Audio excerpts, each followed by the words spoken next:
Our mission this split was to go to playoff, and we accomplished it, so it feels really good. I was happy to be against Giants because I think we have never lost to them. H2k is kinda our counter, and like obviously we haven't beat them yet. Losing against H2k so many times give us an advantage because we get more experience against them than they get from us.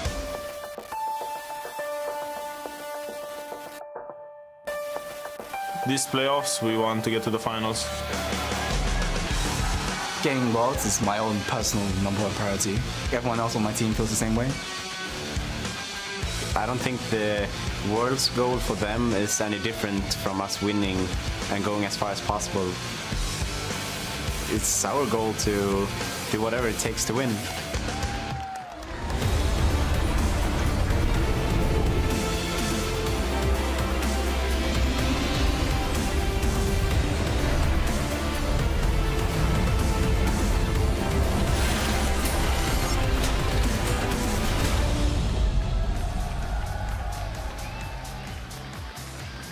Hello and welcome to the European League Championship Series Summer Playoffs, broadcasting live around the world from our studio here in Berlin, Germany. As you can see, our fans are bringing the hype with Worlds 2015 on the line. They are ready to go, and so are we, and so are the Giants.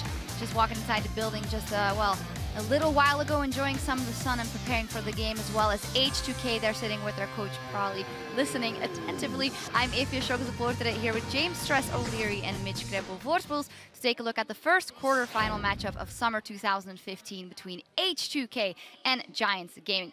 Well, first, let's pull up the bracket and take a look at what stands between these teams and getting, of course, to the summer finals in Stockholm, Sweden. So 4 teams are in this round of the playoffs, and that leads us to 2 quarterfinals. The first of today will be, or the first today will be H2k going up against Giants Gaming. They're going to find out who is going to be playing up against Origin in the next round of the playoffs. Yeah, and that's seeds 3 and 6 against each other. Then seeds 4 and 5, Unicorns of Lava, are facing off against Rockcat. But the winner of that match has to face Fnatic. So is that truly a winner in my books? I'm not quite sure. We'll have to see how much they've prepared in the last few weeks and if they can rise to the level of beating their opponent now, and then let alone do well against Fnatic. Do well against Fnatic. Maybe beating Fnatic. Hey, nothing is off the table here because teams here want to make it to Worlds. And one of the ways of making it to Worlds, of course, is by winning the entire thing here, the summer split and the summer playoffs, which of course might go in favor of Fnatic. But there's some other ways to qualify as well. Yeah, obviously these teams are also looking at championship points, and think of teams like H2k and Unicorns of Love from last season. They have already racked up some of these points. Fnatic's in the lead with 90 points because they won Spring Split.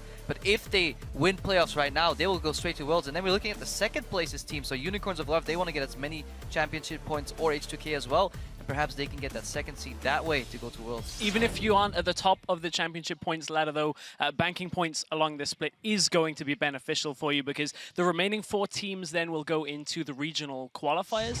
They'll have to run a gauntlet per se to try and get yourselves that 3rd and final spot to Worlds. Yeah, and obviously after everything is said and done, then the 5th seed places off against the 6th seed, winner places the 4th seed, winner places the 3rd seed eventually for that final spot to Worlds. However, that means, if we did our math right, and we did, that means 3 out of 6 teams right now in playoffs will go to Worlds. So no outsider teams, no team that finished 7th this split, for example. So the 6 teams that you will see now in the next few weeks, 3 of them will make it to Worlds, and that's either a good or perhaps a slightly not so good thing for Europe. But we'll have to see how well they've upgraded their play, because Worlds will be looking fierce. Yeah, it will. Well, we'll see how it plays out just at the brink of the playoffs here, but teams around the globe are beginning to qualify as well. And we'd like to congratulate the SK Telecom T1 from the LCK and the LMS's AHQ Esports Club on being the first 2 teams to secure a seat at this year's championship. But there's Worlds races going on all around the globe. Absolutely. So many games of League of Legends today have so much on the line, specifically with the international wildcard qualifiers. 2 teams have already locked that in. That's the LJL's Detonation Focus Me and the OPL's Chiefs have locked in their spot in the international wildcard qualifier. Yeah, a lot of action going on, but it's all beginning here. The playoff race with the goal of Worlds in mind. H2k and Giants will be going up against each other today in the LCS's first playoff match of the summer, and immediately following that best of 5, we're going to hand things over to our friends in North America for their first quarterfinal between Team Impulse and Team Dignitas. Now, with Worlds just a few weeks away, we wanted to pick your brain, get on Twitter and tell us which position do you think will have the biggest impact in the playoffs and why? Kreppel. I'm not necessarily in terms of impact, but I'm keeping my eye on jungle because I really want to know how these new jungle picks that have emerged in patch 5.14 will come out, because at least in Italy are played a lot more right now. In solo queue, they're pretty much perma-banned in the challenger region. Before this patch, we didn't really see them. You know, Gragas and Rek'Sai were still tier 1. We'll touch on that a little later in this broadcast as well.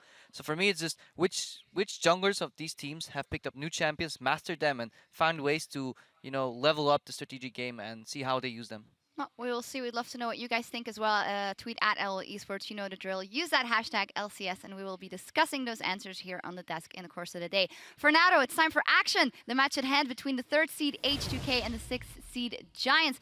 H2k leads the head-to-head. I don't know who was that. I think we never lost to Giants. Well, 7-0 is actually the competitive record for those two teams, and the history of those two teams have very much improved this split after making a roster change, yet in the last couple of weeks it wasn't going that well for neither. Yeah, both these teams have across the splits, you know, made a roster change. H2k swapped out Voidal for Kasing. He came in and he had the Kasing effect, you know, very fantastic performance. Up until recently, that worked fantastic for H2k. They've hit a bit of a slump at the end, you know, it wasn't all that, you know, macro level shot calling wasn't all going that great, but at the same time, Giants, they brought in Godfred, and he was doing fantastic. For the first time, we saw Giants with somewhat of an idea of what they were doing, other than trying to let Pepinero carry. However, in lane swaps, they still show that they had a lot to learn, and that, when H2k is at their peak, is their main strength. However, I think one of kind of the almost worrying things now as we're entering playoffs is for both of these teams, the similarity is they only pick 2 wins each up in the last 3 weeks of play. So certainly both of them have seemed to be on a downtrend coming into playoffs. Have they fixed that in the week off? We will see. We'll start by taking a closer look at H2k. They will be starting on the blue side of the Rift today for Game 1. Odoamne, Lulex, Ryu, Hjarnan, Kasing, and their coach Prolly, who they were talking to just a few minutes ago. Well, I said that, well, when they play good, they play incredibly crisp, high-level strategic play, getting in there, getting those advantages. The last couple of weeks, not so much have been trailing behind. And maybe it was a wake-up call, and we also can't forget that they had more time to prepare for these matches than they've had for any of the others to get out of that slump. Honestly, due to the fantastic start that H2k had, you know, 9-3 in weeks 1 to 6, then that little slump that Stress just pointed out, you know, 2-4 in the last 2 weeks, might not be all that bad. For the first time, they have to learn what it is to lose a couple times in a row, negative morale, see if they can fix that, and that's what you need, that mental dexterity, because you're going into a best of 5 right now. It's games back-to-back. It's no longer just best of 1 and brush it off. And that may have been good for them. And as you said, you know, 2 weeks to prepare with Prolly there. He's been used to, you know, these multiple weeks preparations because he's, you know, like me, played in a couple of relegations in his career. So he knows what it is to build up for this very hyped match. And hopefully he can bring that to the table for H2k. I think it's a difficult ask, though, because although, yes, they have had a week off to prepare, hopefully that settled themselves, but H2k historically, whenever they've been dealt a little bit of a tough card, they have struggled sometimes to get back on the horse, get back onto winning ways. The loss against Fnatic kind of was a bit of a re-emergence of that. If they get ahead in this series, hopefully that'll never creep in, but a loss in maybe Game 1 or Game 2 could look to, you know, reform that from H2k. We will see. Looking aside from emotions and tilt mechanics here and there, let's look rationally at the lane matchups. Where do you think that it could really shift in one or the other team's favor, Crepo? I think H2k has a massive advantage in the bot lane. I think Kasing is a fantastic player and better than Godfred. Wider champion pool, and I think Hjarnan is well ahead of Audrey, so in a straight-up 2v2, they should be able to come out on top. In addition to that, should the Giants choose to lane swap away, then they put their man Whirl behind, and also they're just not that good in lane swaps. I have to echo all of the sentiments that Crepo just made, if I'm honest, and that's not the only area on the map that there is kind of one of these matchups that we're looking at. Top lane is going to be a high focus in this game, I feel, on almost an individual level, but team play as well, because these two top laners are very, very different. You can see some of their stats up on the screen there. You can see Willip tends to get a better lead earlier in the lane, but Odoamne really makes his presence felt when it comes to using teleport to get into other lanes early, assist his team, and that's reflected in the 15-minute KDA that he has. Odoamne normally very high up, whereas Willip doesn't tend to get the teleport working for himself. He ends up dying a fair amount compared to Odoamne in this early game.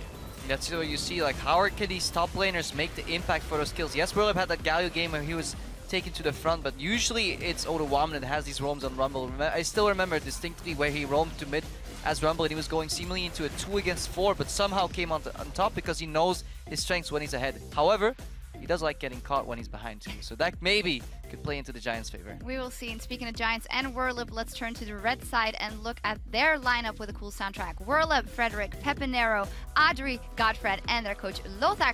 As said, whatever happens here, Giants were in the promotion tournament in the spring split. They stated that they wanted to make it to playoffs. I did hear Adri saying in one of the features, I also want to make it to Worlds. Now it seems you just want to win as much as possible. What is that? Yeah. Initially, it went well for the Giants, and yeah, when you're 4-0 and all, or 4-1 or whatever the score was ahead in the earlier season, then you can start saying, yeah, we want to make it to Worlds, but they took a bit of the dip at the end of the season. Yeah, and if you look at their stats as well, on average down 2,000 gold at the 20-minute mark, and they've actually been behind at the 20-minute mark in 12 out of their 19 games. That is ideally not the position you want to be in, and they seem to drop the ball getting to late game, but they get pushed into late game more. Right, and they're not going to get pushed into late game, they're just going to get pushed in if H2k come back as to how we've known H2k. Remember, right the way at the back of the beginning of the season, we talked about how good H2k were when it gets to that 20-minute mark. However, there could be one roadblock for H2k, and that could be in the middle lane when it comes to Pepinero up against Ryu in that middle lane matchup. You know, normally we'll see Pepinero get a lot of freedom when it comes to farming in the middle lane, and you can see he's actually the highest farm at the 20-minute mark for all mid laners. Ryu comparatively is the lowest for mid laners, but as always, the stats don't tell the entire story behind this.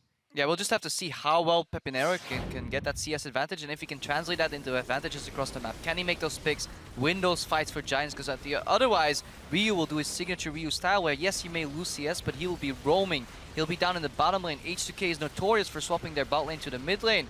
So we'll need to get Pepinero rolling to basically thwart that. We need Pepinero rolling, and we need Whirlip to stop the bleeding from the early to mid game. Giants can't get behind, and then maybe we'll see a good game, because otherwise, if H2k is back to their peak, their 10 to 20 minute spike around objectives and just playing the map will be enough to crush Giants. Yeah, from everything we've looked at, H2k definitely the favorite in this matchup, so we'll see what happens. And with so many close matchups in today's games, we want to take a look at the champion picks that could give one side or the other an edge, and you guys took a closer look at that.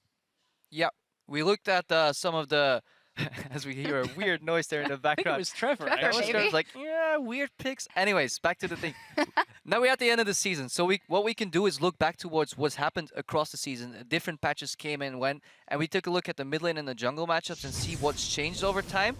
And first off, we're going to have the mid lane. Initially coming into the split, we have LeBlanc coming up, Cassiopeia, but they both kind of died down immediately. You see the rise of Shurima, and then the fall of the Emperor, right, when he got nerfed a little bit. And that, at the same time, was the resurgence of the poke meta game, Jason Barris staple picks. But I do like that Victor kind of crept in there as a control mage, and now with the addition of, for example, Nukeduck playing Yasuo, perhaps it has opened up for multiple new picks and counter picks in the mid lane, because we've been off the grid for 2 weeks here in the European LCS, so perhaps we'll see something else. Certainly a lot of variation when you look at mid lane trends. On the other side of things, though, we took a look at jungle, as you alluded to. Not a lot of variation, or at least not so much when it comes to the top two. Not yet. You can see Rek'Sai Gragas bounced around. I think every region in the world had this trend. Interestingly, if we were to put 514 on there already, we'd be expecting Elise to be in the next column, right at the top. That's what we're expecting coming into this week. But I know that Nidalee, perhaps a couple of other champions are kind of mixing around there in the jungle meta as well.